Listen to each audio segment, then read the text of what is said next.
Hello, this is the Werewolf channel. My name is Louis, I'm the moderator. If you subscribe to the channel and like and comment and all those things, you are in with a chance to win a PlayStation 5. I'm going to take another draw on February the 16th. We already gave one away to Jeff Daniels in October, who seemed to be very happy with it.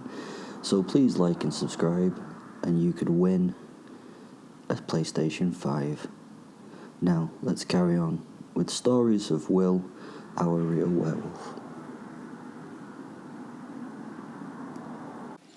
Hello, this is Will. Well, it's not Will, it's the actor that reads out Will's transcriptions. We've had a lot of problems over the last couple of weeks, so we've not really been able to get out the videos that we wanted to get out. We're trying to catch up, and a lot's happened. The website has been hacked and brought down, and we can't seem to get it functioning. Every time we get back up again, it's then taken down again. And we have had an email from Will saying that he has escaped from Belmarsh and he's currently on the run.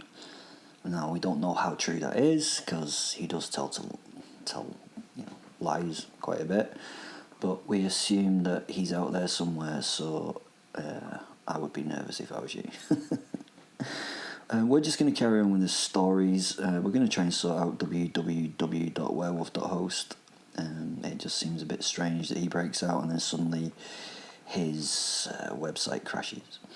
That was information from Louis, by the way, who's the documentarian. I'm now going to carry on and read William's next story. He's currently working for the army, and this is one of the jobs that he did. I dragged him from the car. Well, I dragged him by his head. He'd been following the envoy, and I'd been instructed to stop him. As His Eminence's limo had drawn past me through the dust, I stepped out behind it and directly into the path of the oncoming vehicle that was following. Seemed a stupid thing to do, I know, but I've found ways to amuse myself when doing these hunts. I'd already had to wait 2 hours for this. How boring does it get? The car hit me in the thighs, horn blaring, a warning not worth ignoring, and I flew up and over the bonnet and crashed into the windscreen. The glass shattered into a crazy kaleidoscopic film that I wrapped up, and this brought the car to a screeching halt under the anti-lock brakes.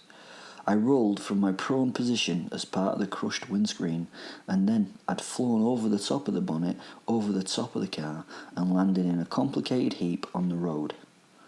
As soon as the car had come to a halt, the passenger leapt from the car to check on me. He had his gun in his hand, unholstered, and he was, well, prepared for trouble, but not this kind of trouble.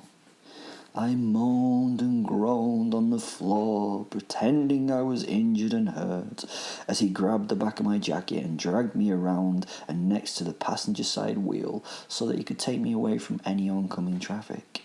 He then shook me as I sat in a crumpled pile. Not a very nice thing to do to an injured man. "Hey, what the fucking hell, mate? You fucking idiot," he said in a soft Liverpudlian accent. I looked up and smiled.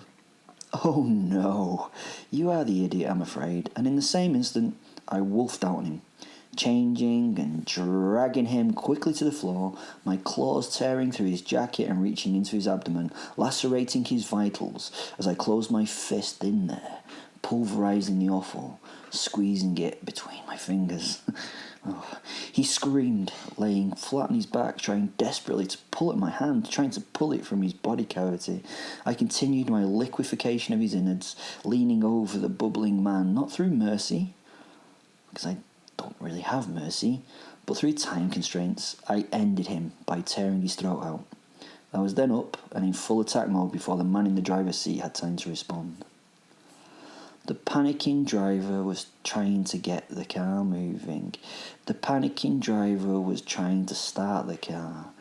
The panicking driver couldn't start the car because it had been too badly damaged, basically because I'd smashed the engine bay with my body. On this dark country road, there were no witnesses and no help for the poor assassin's plight. Who knew who the fuck he was, or how many people he'd killed, or, what reasons he'd done it? Probably money. He was a simple target that had been given to me to stop. in my special way. I was now at the car door. He looked at me and stopped fumbling in his jacket for something. Maybe he was trying to get a gun or something. I punched through the driver's side window and grabbed his head by the hair and dragged him from the car. He yelled and roared in protest, grabbing ineffectually at my arm. It took several hard yanks, each denoted by horrific screams, to drag him past the seatbelt and through the window.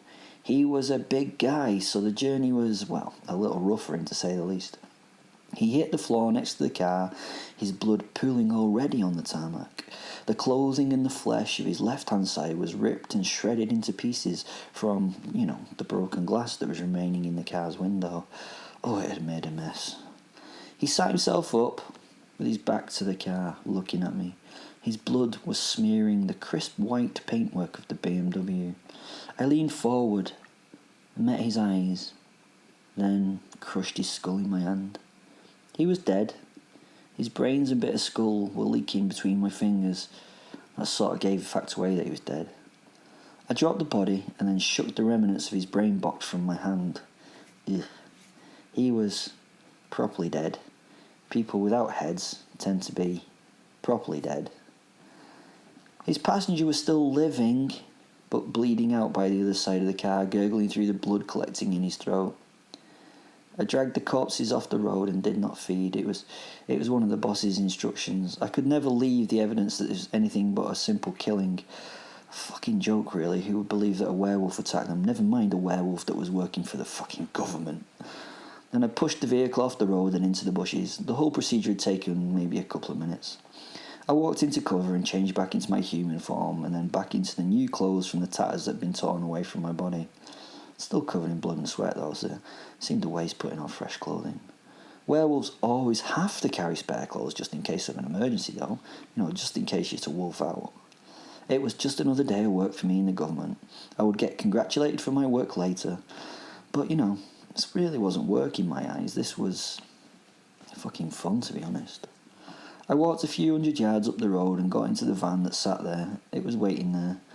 The two men in the front were silent and pretending not to be full of fear. I didn't mind. They knew what I was, and they realised that the fear was justified. That was another story from the werewolf. And he's out there, apparently. He's out at Belmarsh. Good luck, people.